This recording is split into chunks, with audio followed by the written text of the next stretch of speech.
OK. Bonjour. Donc, on va espérer qu'il y a des gens qui sont déjà là, qui suivent la présentation. Donc, bienvenue à cette présentation de la part de Je me souviens, Enseigner la crise d'octobre, Teaching the October Crisis.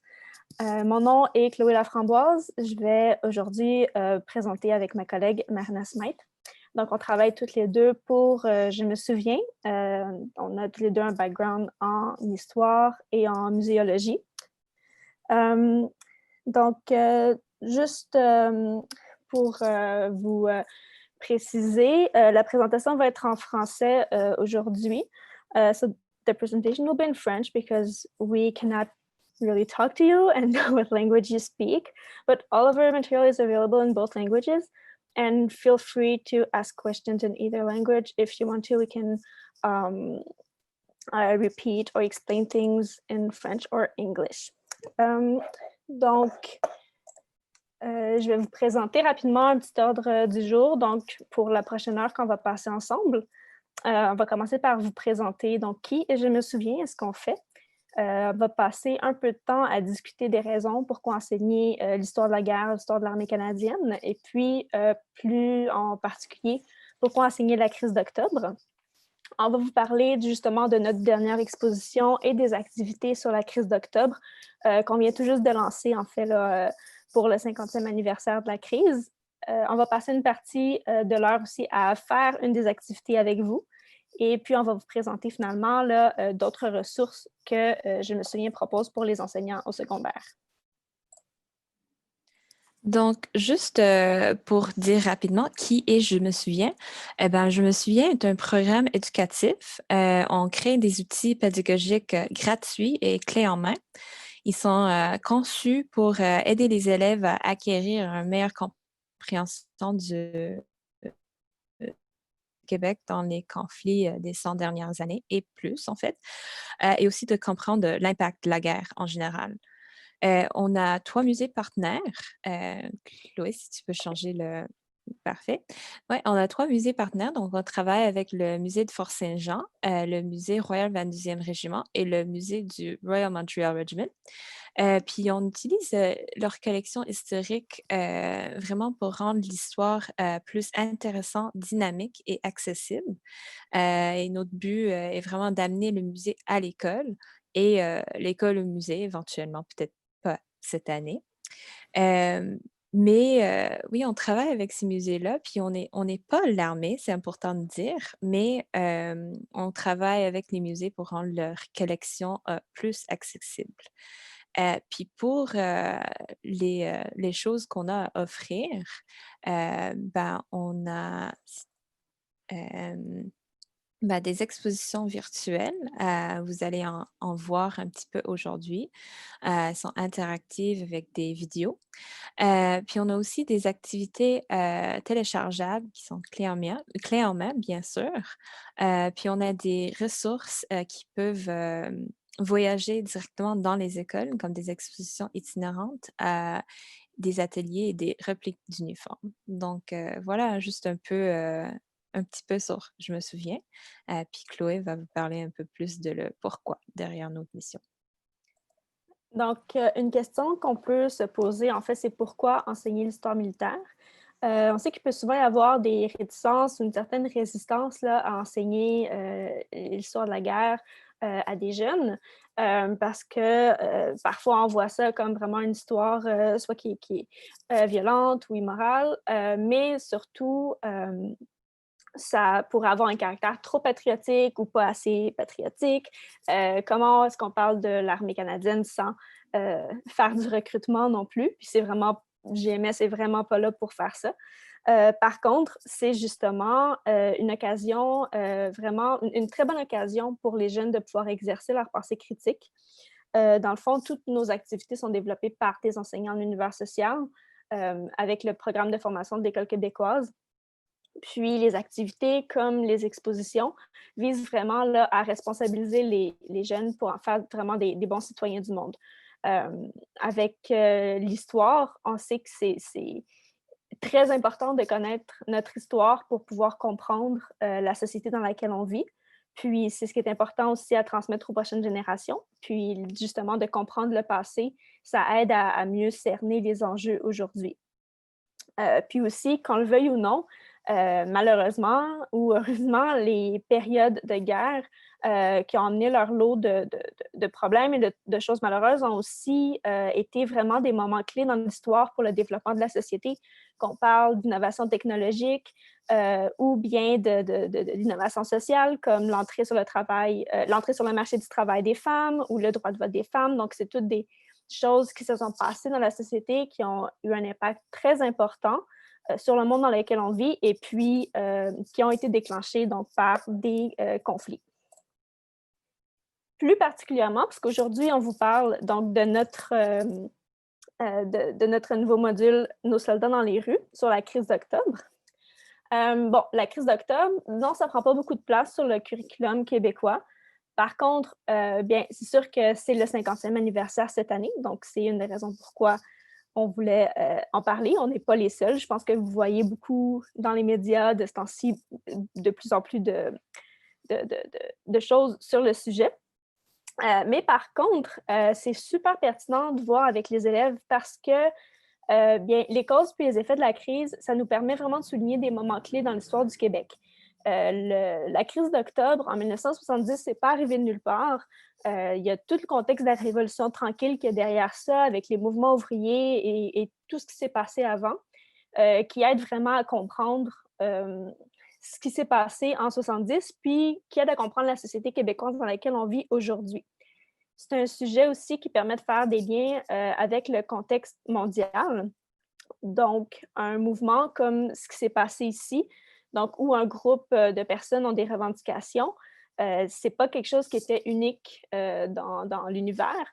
Dans les années 60, il y a eu vraiment, ça brassait un peu partout dans le monde, puis il y avait des mouvements d'indépendance, des mouvements de travailleurs ou d'étudiants un peu partout. Donc, ça permet de faire des liens pour les étudiants. Et puis, quelque chose qui est très important aussi, c'est que ben, c'est un sujet qui est très polarisant. Hein, puis je pense qu'on le voit beaucoup dans les médias. Nous, on le voit beaucoup avec les commentaires qu'on reçoit. Quand on parle de la crise d'octobre, c'est très facile de tomber dans du noir ou du blanc, dans un des deux camps, d'aller parler. Il y a beaucoup de gens qui parlent justement en ce moment du film de Félix Rose, en disant que c'est de l'apologie du terrorisme, en essayant de présenter des événements, puis il y a des gens pour qui c'est le contraire, etc. Puis on trouve que c'est vraiment important pour les étudiants d'être capable de voir les nuances de gris là-dedans, puis d'analyser la situation, puis de faire vraiment justement de voir les biais dans les sources, puis de les analyser pour pouvoir être des citoyens plus éclairés. Donc, notre exposition en particulier présente vraiment la perspective militaire des événements. Puis, il y a plusieurs raisons pour ça. D'abord, c'est le mandat de Je me souviens, de présenter l'histoire de l'armée au Québec dans les conflits armés. Mais il y a d'autres raisons aussi, c'est que c'est un point de vue qui est vraiment très peu connu. Donc, même s'il y a eu plusieurs livres, plusieurs documentaires sur la crise d'octobre, on parle vraiment très peu de l'intervention de l'armée pour ce qu'elle a été. Puis, de parler de ça, mais ça souligne vraiment la complexité de la crise parce qu'on ne pense pas au fait ou on n'est pas au courant que pratiquement tous les soldats qui ont été déployés au Québec pendant la crise étaient des Québécois francophones. Donc, quand on parle de la crise d'octobre, et puis si vous pensez à vos souvenirs de ce que vous avez appris à l'école ou de ce que vous pensez connaître sur la crise, bien, souvent, on voit ça comme une opposition entre le Québec francophone et le Canada et ou l'armée anglophone, puis c'était vraiment une bataille entre les deux, quand en réalité, c'était beaucoup plus complexe que ça. Puis, il faut aller voir ces détails-là.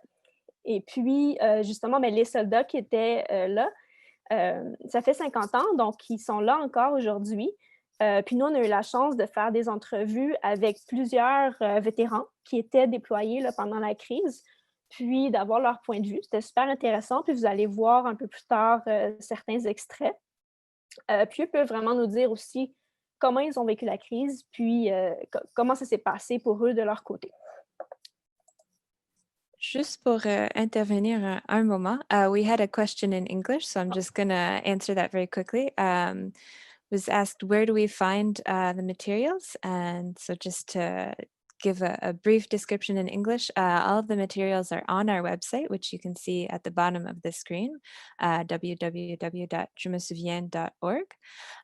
We have everything available in French and in English. And the exhibition that we're going to be showing you is in the student section, and all of our activities that you can download are in the activities section. So we're going to show you a little bit more of that. We'll continue along in French, but I just wanted to answer that question in English very, very quickly. Okay, thank you. Parfait. Donc, on va continuer avec, en fait, c'est ça, quelques mythes sur la crise d'octobre qu'on trouvait que c'était important en tant qu'historien d'aller jouer avec ça parce que c'est important aussi pour nous que les jeunes qui apprennent sur ces événements-là soient capables de départager la vérité de ce qui est un mythe. Et donc, la première chose, par exemple, c'est la loi sur les mesures de guerre et l'intervention de l'armée. Je ne sais pas pour vous, mais pour moi, puis la façon que ça a toujours été présenté, la crise d'octobre, la loi sur les mesures de guerre puis l'intervention de l'armée, c'est deux choses qui vont ensemble. Et puis, donc, l'un ne va pas sans l'autre, et puis c'est à cause de la loi sur les mesures de guerre que l'armée est arrivée à Montréal. Quand, dans les faits, ce n'est pas vrai. C'est deux choses complètement différentes. Et puis, dans le fond, l'intervention de l'armée a commencé même avant que la loi sur les mesures de guerre soit appliquée, soit mise en application. Il y aurait pu avoir une intervention de l'armée sans que la loi soit appliquée et vice-versa. Donc, c'est une distinction qui est importante à faire aussi. Ensuite, on parle beaucoup en ce moment encore dans l'actualité. Ça fait quelques mois qu'on entend parler de politiciens qui souhaitent recevoir des excuses de la part de Justin Trudeau à cause de l'implication du gouvernement canadien dans l'arrestation des citoyens. Par contre, il y a des voix qui commencent à s'élever aussi pour parler du rôle du gouvernement provincial parce que, oui, Bourassa a un rôle à jouer dans cette crise-là. Et puis, il a été bien différent de celui du gouvernement fédéral, mais bref, il y a plusieurs acteurs là-dedans. Puis, c'est important de départager les rôles de chacun, puis les conséquences que ça a eu ensuite pour le Québec. Quelque chose qu'on trouvait aussi très important d'aborder, c'est ce fameux débat francophone contre anglophone. Parce que c'est facile de réduire la crise d'octobre, puis le mouvement indépendantiste au Québec à quelque chose qui était les francophones contre les anglophones. Par contre, c'était beaucoup plus compliqué que ça, puis c'était beaucoup plus un combat de classe aussi. Donc, c'est important, on trouve, pour les jeunes étudiants de voir ces nuances-là, puis de voir qu'on ne peut pas juste réduire ça à un truc de langue, même si oui, c'était évidemment présent, mais de dire, par exemple, que le FLQ s'attaquait aux anglophones, c'est quelque chose qui est c'est vraiment couper les coins ronds énormément parce que le FLQ s'attaquait plutôt à des symboles du colonialisme. Donc oui, ces symboles-là étaient anglophones. Par contre, il y a eu des anglophones dans le mouvement et des travailleurs, justement, qui étaient un peu dans le même bateau. Puis, ce qu'on voulait parler aussi, justement, puis qui est un peu le cœur de l'exposition, c'est le rôle des soldats. Parce que le rôle que les soldats ont joué pendant la crise est assez méconnu. On entend des fois parler, ce qu'on s'imagine, puis peut-être à cause de ce qu'on a vu dans des films ou ce qu'on a entendu, c'est que quand les soldats sont arrivés à Montréal, les soldats se sont mis à défoncer des portes, à aller faire des perquisitions chez des gens, quand en réalité, ce n'est pas ce qu'ils ont fait du tout. Ça n'a jamais été le rôle des soldats d'aller faire des perquisitions chez les gens ou de faire des arrestations. C'est toujours les corps policiers, en fait, qui ont été en charge de ça. Et puis, les soldats étaient là en renfort, en fait, pour combler le manque d'effectifs. Un peu, en fait, c'est pas exactement la même situation, mais un peu comme si on pense aux soldats qui sont dans les CHSLD en ce moment. Ils sont là pour aller combler un manque de personnel. C'était un peu la même chose qui s'est passé dans les années 70. Oui, puis finalement, en fait, on en a parlé un peu plus tôt, mais la crise d'octobre, ce n'est pas un événement exceptionnel dans le monde. Ça s'est passé dans des années où ce type d'événement, ce type de tentative de révolution se passait beaucoup, puis ça s'est inspiré de mouvements qui sont passés un peu partout à travers le monde. Donc, on va vous présenter, dans le fond, une certaine partie de notre exposition virtuelle. L'exposition virtuelle, elle est interactive, donc elle est sur notre site web. Vous pouvez la visionner en classe avec vos étudiants. Ils peuvent la visionner seuls de la maison s'ils veulent, si vous faites les cours à distance.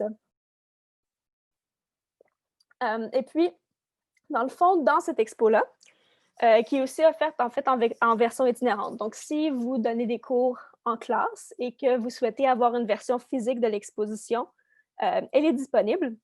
Vous pouvez nous écrire via notre courriel sur le site web pour pouvoir la réserver. Mais donc, ce qu'on va vous montrer aujourd'hui, c'est la version virtuelle de l'exposition. Donc, elle comprend justement, entre autres, 4 vidéos qui sont basées sur des entrevues qu'on a réalisées avec des vétérans. Les entrevues ont été réalisées de façon virtuelle, évidemment, parce qu'elles ont été faites cette année. Mais c'était super intéressant d'avoir leur témoignage, puis de voir vraiment là, ce qu'ils ont vécu pendant la crise et ce qu'ils en pensent aujourd'hui.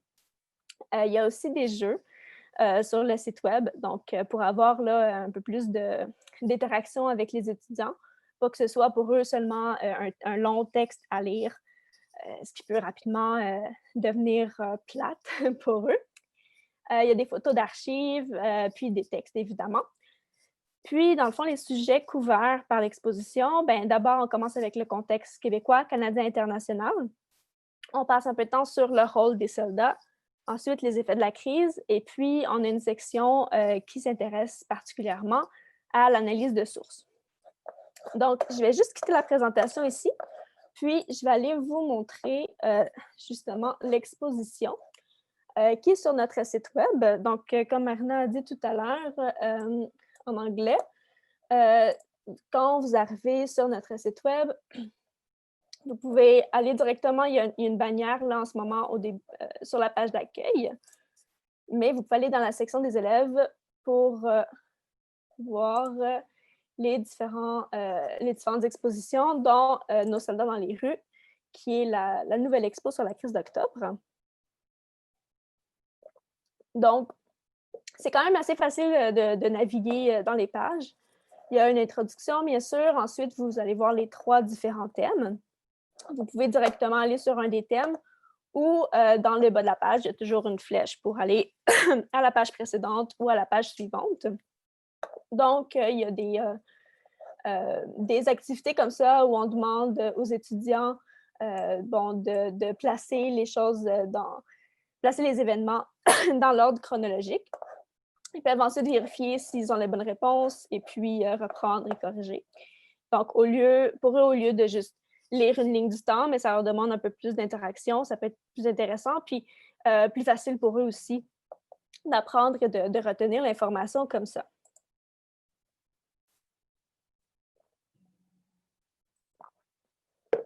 On va passer un peu plus de temps sur la section « Un monde en ébullition » qui parle vraiment du contexte actuel. Je vais commencer par vous montrer le premier vidéo de notre série de 4. Donc, les vidéos durent environ 3 minutes chacun. On ne vous les montrera pas tous aujourd'hui, mais je vais partir le premier et puis on se reparle après.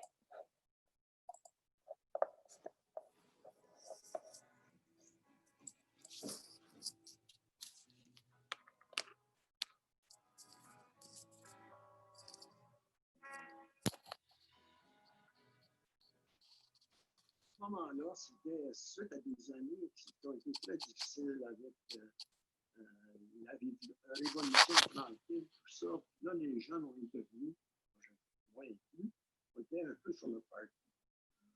Tout était possible. On était comme des enfants dans un magasin de bonbons. Tout était changé. La religion était plus nécessaire, les écoles, les cégeps, tout commençait, tout ouvrait. Et puis, c'était comme un peu, il y a des gens, puis ont décidé de changer des choses. De plus en plus, sur le front syndical, indépendantisme et lutte syndicale sont associés. Les chauffeurs de taxi montréalais font la grève pour protester contre leur maigre salaire et l'insécurité d'emploi. Mais il y a un autre problème, la survivance de la langue et de la culture française au Québec. Cette question soulève l'appui de beaucoup de gens qui ne sont même pas indépendantistes. Il y a de grandes manifestations contre le Bill 63 à Saint-Léonard. C'est que dans l'année, on avait eu beaucoup de périodes de mise en alerte pour des manifestations qui se passaient au Parlement suite au Bill 63, qui était le précurseur de la loi 101. The bombings escalated and federal, provincial, and municipal police quickly organized their combined police anti-terrorist squad. The targets were still inanimate, but people did get hurt. C'était l'incertitude qu'on vivait là, à ce moment-là. Qu'est-ce qui va se passer avec ces bombes-là qui sautent partout, là, ils vont s'attaquer à des écoles, à des hôpitaux. On ne savait pas ça. On a des mineurs qui ont été blessés puis qui ont été tués dans le petite guérette des boîtes à mal, là. Army explosive expert Walter Leja tried to remove a bomb from a Westmount mailbox. It exploded, maiming him for life. On a eu des gens qui sont morts de ça. Puis c'était un peu la saveur du moment d'avoir des gens qui s'inspiraient de Che Guevara et de Fidel Castro, là, mais je ne suis pas sûr qu'on serait mieux si on avait suivi cette route-là. Il y avait une citoyenne qui savait absolument les causes les plus longues. Donc, voilà, c'était le premier de 4 vidéos. J'ai oublié de le mentionner, mais les vidéos, les entrevues ont été réalisées en français parce que c'était avec des soldats francophones, mais tous les vidéos sont sous-titrées en anglais aussi. Il faut simplement aller changer là, les sous-titres en bas sur YouTube pour on les a en français ou en anglais. Donc, les 4 vidéos peuvent être présentées en classe si vous voulez seulement présenter les vidéos. Ils sont aussi dans l'exposition. Donc, si on continue, en fait, avec le contexte, on a une petite section, en fait, donc avec des résumés là, très courts sur justement la Révolution tranquille, les conditions ouvrières, la montée du nationalisme. Donc, ce sont tous des sujets très importants pour les étudiants à comprendre là, quand on parle des années 60 au Québec. C'est important pour eux de comprendre le contexte pour pouvoir comprendre les événements, évidemment. On a une petite section sur la FLQ aussi. Donc, comme on l'a déjà dit depuis le départ, notre exposition est sur la crise d'octobre et puis elle porte sur la perspective militaire du conflit. Ce n'est pas une exposition sur l'histoire du FLQ, ce n'est pas sur le point central. Par contre, bien sûr, c'est important d'en parler. Donc, c'est là. Ensuite, vous pouvez aller voir justement, on a une petite section sur le contexte canadien. Donc, avec l'histoire, avec l'élection de Pierre-Éliott Trudeau quelques années auparavant, en 1968. Et puis, une section qui explique la loi sur les mesures de guerre. Qu'est-ce que c'est que cette loi-là? Donc, une loi qui a été rédigée en 1914 et qui a été utilisée pendant la Première ainsi que la Seconde Guerre mondiale. Par contre, en 1970, c'était la première fois qu'elle était utilisée dans un contexte de paix, ce qui était assez particulier et dont on en entend encore parler aujourd'hui, évidemment. Et puis, on a une brève histoire ici de l'armée canadienne. Donc, ce n'est pas la première fois, par contre, que l'armée canadienne intervenait sur son propre sol. Par contre, souvent, ça arrivait dans des événements comme des désastres naturels. Donc, on peut penser à la crise du verglas. Et puis, dans le fond, il y a une petite section aussi plus bas où les étudiants peuvent voir des cours de définition sur c'est quoi une opération domestique. Et puis également sur la grève policière de 1969, parce qu'il y a eu une intervention de l'armée justement pendant cette grève-là qui était juste un an avant la crise.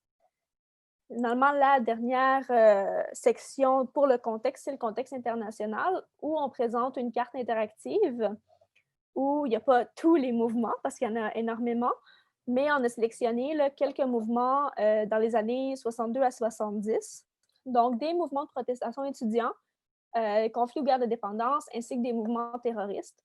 Donc, ça peut simplement donner une idée rapidement aux étudiants qui peuvent voir que, OK, il n'y a pas juste au Québec qu'il se passait des choses, vraiment, partout dans le monde, les gens réclamaient, les gens avaient des revendications.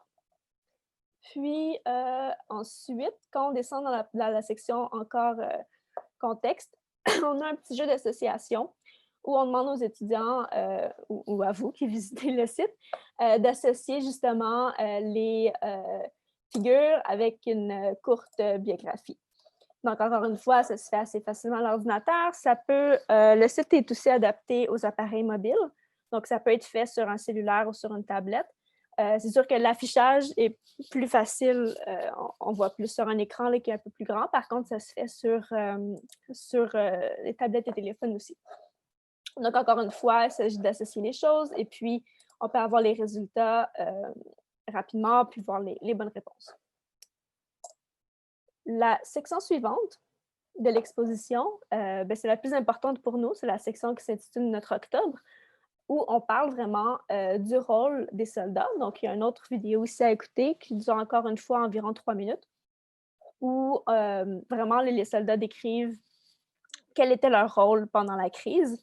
Et puis justement, c'est là qu'on apprend que les soldats étaient vraiment là en renfort à la police et n'étaient pas là pour disons, pour les remplacer ou pour faire le travail de la police. Ils étaient là pour leur donner un soutien, alors qu'ils étaient vraiment débordés. Et puis, le vidéo suivant parle de l'accueil que les soldats ont senti dans la ville de Montréal ou partout au Québec, parce que les soldats n'étaient pas seulement déployés à Montréal, là, il y en avait un peu partout au Québec. Puis, de façon curieuse, c'est quelque chose qu'on a trouvé vraiment intéressant. Les soldats se sont sentis vraiment plus bienvenus dans la ville en octobre 70 que pendant les Jeux olympiques de Montréal en 76. Puis, c'est un peu... on s'est posé un peu de questions là-dessus, puis après avoir discuté avec les vétérans, on s'est rendu compte que vraiment, c'est sûr qu'en 70, il y avait un climat de peur. Les gens ne savaient pas trop ce qui allait se passer. Puis, bien sûr, le gouvernement encourageait ça. On ne savait pas à l'époque à quel point bon, le FLQ, finalement, n'était pas si organisé que ça, puis c'était pas tant de gens que ça. Mais les gens n'étaient pas au courant, puis il y avait vraiment une peur dans la population. Donc, le fait que les soldats étaient là, ben, ça rassurait les gens. Puis, ils se sont vraiment sentis acceptés par la population. Puis c'est quelque chose qui peut être surprenant avec ce qu'on entend des fois aujourd'hui. Donc, c'est important aussi pour les étudiants et pour tout ça de séparer l'aspect politique de la chose avec le côté humain, puis le fait que c'est vraiment d'autres êtres humains, en fait, qui ont été déployés ici.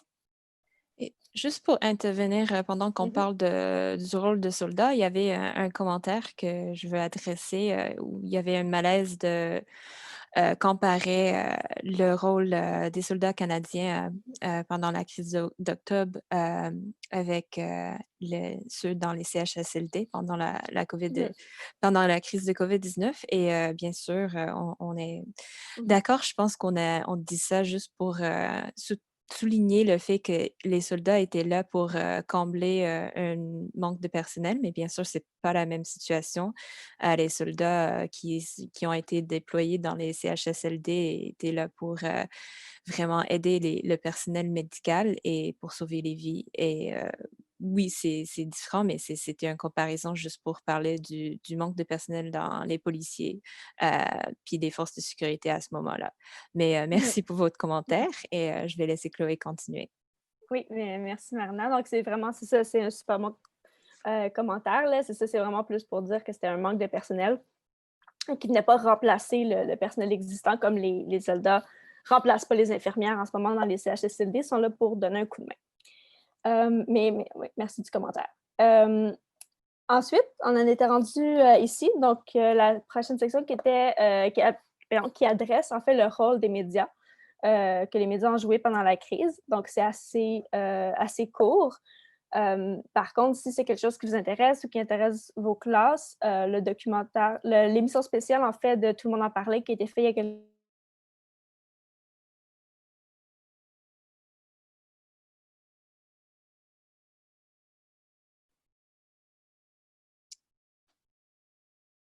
Chloé? Je ne sais pas si on est toujours live. On semble avoir perdu Chloé.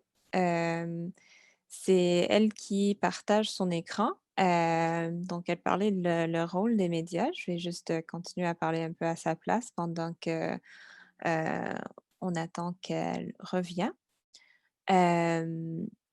Mais la suite de l'exposition, ben, là, on parle de le rôle des médias.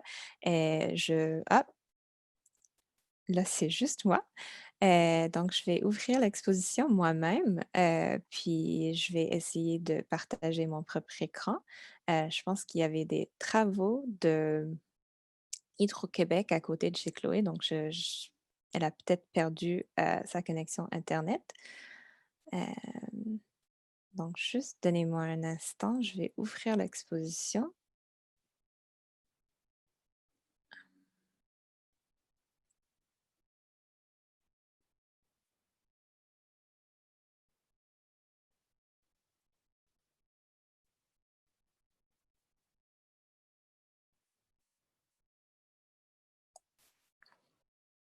Ah, Chloé, Oui. t'es de retour?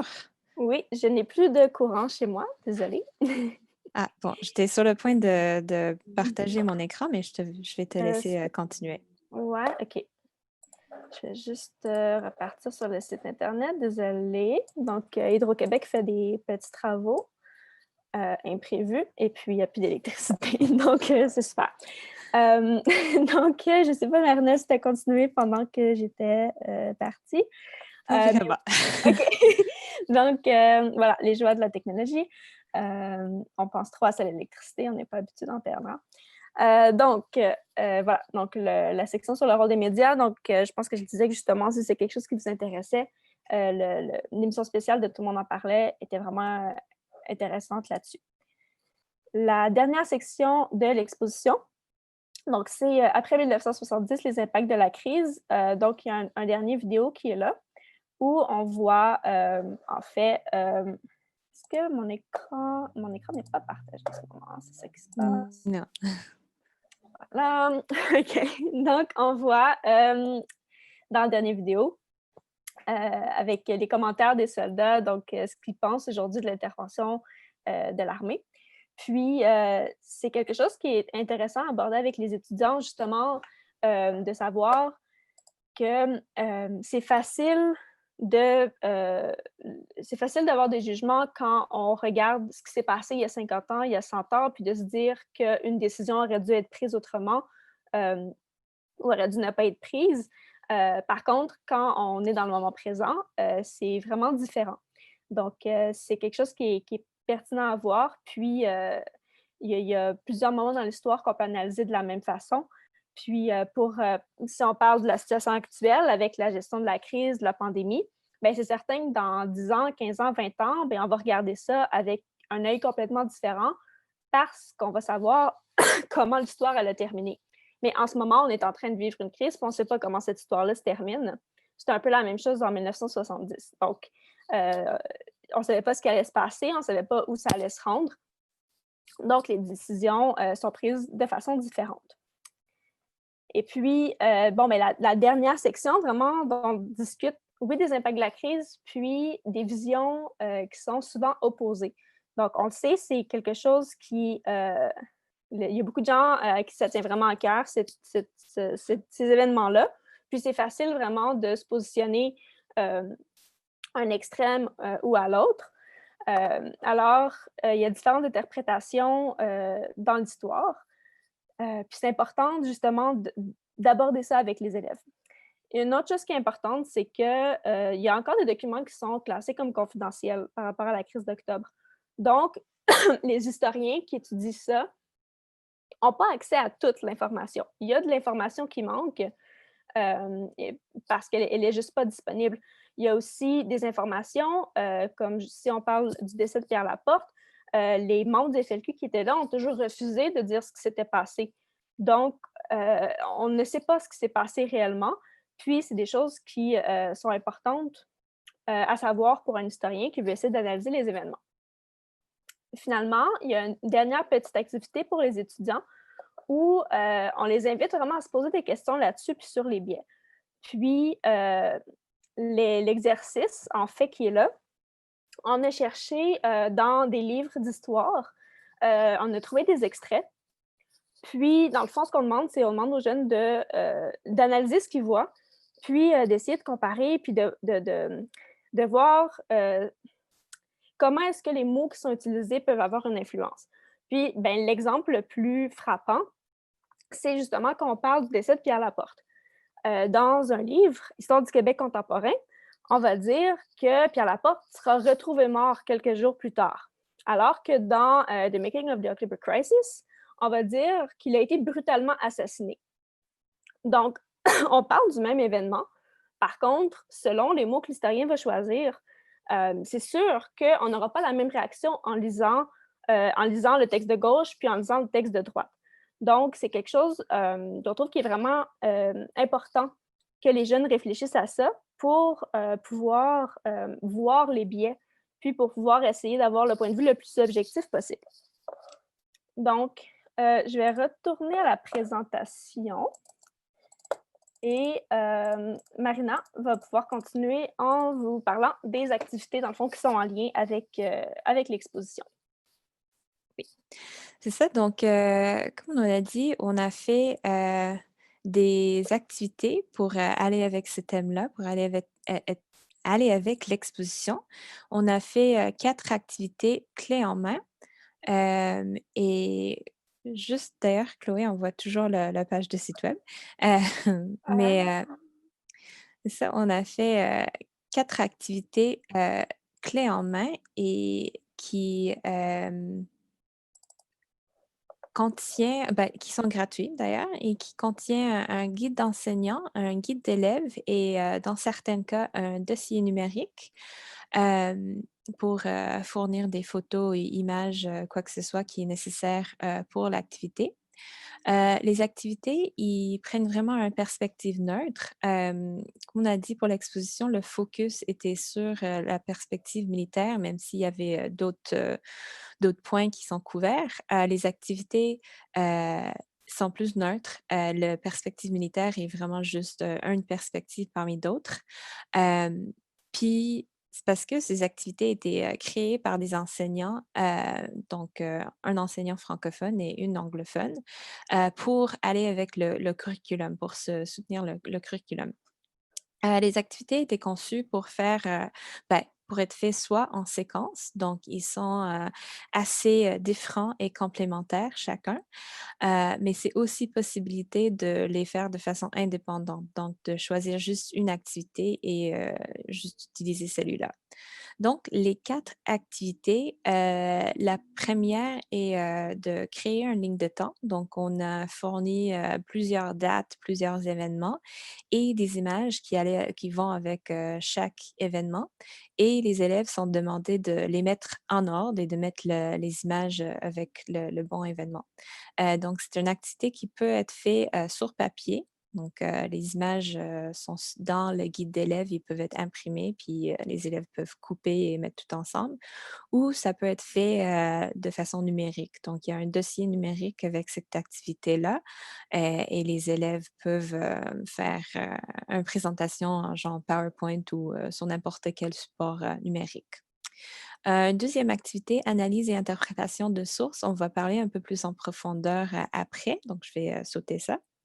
Une troisième activité, c'est un débat sur la loi sur les mesures de guerre. C'est une activité très intéressante que je vous conseille d'aller voir. C'est une activité qui permet aux élèves de vraiment faire des liens avec l'actualité. Donc, de vraiment parler de la crise d'octobre, mais de penser aussi à leur réalité actuelle. Une quatrième activité, lettre à un proche, est un peu plus créative. C'est une activité qui demande aux élèves de faire quand même des recherches parce qu'ils sont demandés à prendre le rôle, c'est un jeu de rôle en fait, d'un des 4 personnages. Donc, il y a un soldat, bien sûr, il y a aussi un journaliste, il y a une personne qui a été arrêtée de façon, je me rappelle pas du mot, illégal, Arbitraire. arbitraire, oui, c'est ça, sous la loi sur les mesures de guerre et aussi le rôle d'un membre du gouvernement. Donc, les élèves sont demandés à faire de la recherche sur leur rôle, puis de rédiger une lettre qui communique cette perspective-là. Et là, on va parler un peu plus de l'activité, l'analyse de sources. Ah, on a perdu. Ouais, je vais juste montrer. Ah, OK. parfait. Ouais. Euh, et juste pour dire un petit peu sur cette activité-là, euh, son objectif est de donner aux élèves des outils et une rigueur dans leur recherche, puis d'utiliser la méthode historique, donc d'enquêter sur la source, de poser des questions et aussi de le mettre en contexte pour ainsi exercer la pensée critique. C'est une activité qui demande aux élèves d'analyser 3 différents types de sources, des caricatures, des photos et des sources écrites. Alors là, nous, on a fourni des dossiers, encore un dossier numérique avec ces 3 dossiers-là, un dossier de caricature, photo et sources écrites. Mais c'est aussi au choix de l'enseignant si ils veulent que les élèves cherchent leurs propres sources, d'autres images, d'autres sources écrites ou quoi que ce soit. C'est aussi le choix de l'enseignant à quel point ou degré de l'accompagnant qu'ils veulent offrir à ses élèves. Donc, s'ils veulent donner les informations un peu sur une photo ou sur une caricature, quoi que ce soit. Mais là, on va juste parler un peu, on est dans le guide de l'étudiant ici. Puis on a aussi ouvert un des caricatures qu'on a fourni. Donc, si on regarde la caricature un peu vite fait, je vais vous dire, c'est Robert Bourassa, puis on voit un peu dans un coin Pierre Elliott Trudeau. Puis Bourassa, il dit je n'aime pas qu'on me traite de marionnette du fédéral, OK, là.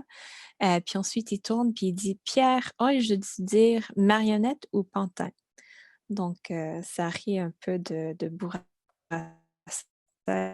et sa volonté de se défendre. Mais alors, l'activité, si on descend un peu, demande aux élèves de vraiment prendre le temps d'analyser la caricature en allant chercher de l'information objective. Donc, ils posent 8 questions importantes qui vont aider les élèves à vraiment situer la caricature dans l'histoire. Donc, le type de source, le titre de la source, le qui, le quoi, le où, le quand, le comment et le pourquoi. Et donc, on invite les élèves à répondre à ces questions en utilisant une fiche de méthode historique qui est en fait une PDF remplissable. Donc, nous, on a pris le temps de remplir un peu ici. Donc, bien sûr, on a dit caricature, on a inventé un titre, puis on dit un peu qui sont les acteurs. Nous, on a mis l'artiste aussi, Daniel McKell, le caricaturiste, comme étant un des acteurs, parce que bien sûr, c'est son opinion, c'est son vision de l'événement qui est communiqué. Et donc, si on descend, si on regarde un peu plus près le comment et le pourquoi, ce sont des questions qui demandent aux élèves de vraiment faire des recherches pour bien comprendre le contexte. Donc, après des recherches, on peut comprendre que Bourassa a voulu se défendre d'agir selon les intérêts d'Ottawa parce qu'il y avait des tensions exercées par les nationalistes. Puis, dans le pourquoi, on comprend que il y avait vraiment une crainte que l'économie canadienne soit paralysée par les actes terroristes du FLQ. Donc, ça, c'est un peu le pourquoi de la loi sur les mesures de guerre. Puis aussi, Bourassa, encore une fois, il ne voulait pas perdre de crédibilité auprès de ses électeurs.